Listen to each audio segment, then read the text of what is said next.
Chairman, I think it's clear that the National Park Service, certainly under the direction and action of Director Jarvis, is desperately in need of some oversight.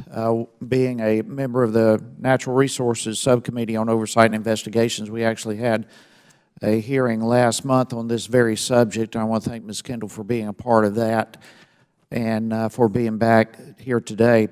Director Jarvis, in your testimony, you stated that you were held accountable for the book deal where you wrote it without approval from the Ethics Office, and your punishment is, as I understand it, monthly ethics training for the remainder of your duration. Is that correct?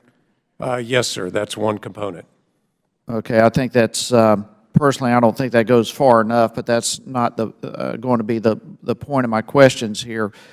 You stated that you've been held accountable for the book debacle, but we also have seen in the hearing today of other problems throughout the National Park Service in Yellowstone, in the Canaveral Seashore and Grand Canyon River District, sexual harassment and other issues. And these individuals were allowed to retire or they were transferred. You stated the need for people to be held accountable for their actions.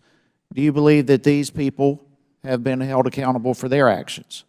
I believe we are following the regulations related to federal employees, and we are applying appropriate discipline. If they are eligible to retire, then they can do that at their... So you think it's appropriate discipline? Yes, sir, I do. Okay. Ms. Kendall, let me ask you, do you believe it's appropriate discipline?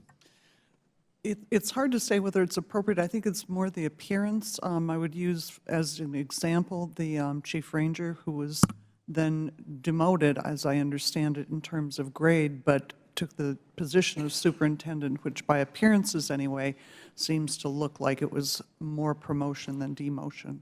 All right, yeah, well, I mean, we've got people who, I mean, egregious behavior, sexual harassment, for example. Would you say that this is a pattern in the National Park Service? I don't have the data to say it's a pattern, but it's certainly a concern.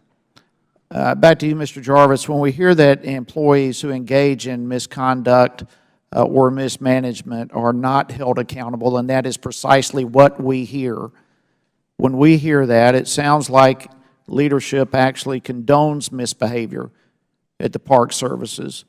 How do you think this affects morale? Well, actually, I think the fact that I am being disciplined sends a message that no one is exempt in this agency. And I think that employees are being disciplined. Appropriate action in accordance with the rules and regulations that govern federal employees are being applied appropriately throughout the system. Discipline and punishment is one thing. Hand slapping is another. I would hardly call what's taking place as discipline. Ms. Kendall, back to you. In recent cases of misconduct that you've investigated, how many people have been fired?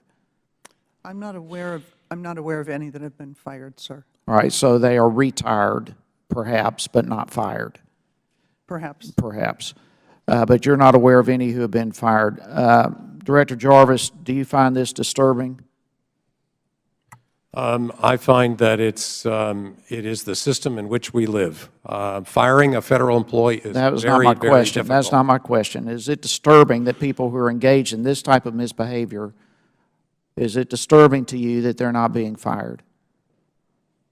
Their behavior is extraordinarily disturbing to me, but I am a federal employee, and I understand the rules and regulations that apply to them, and frankly, I don't have the power in most cases to fire these employees. All right, you still didn't answer my question. It's disturbing to us too, the behavior, but it's also disturbing that they're not being fired.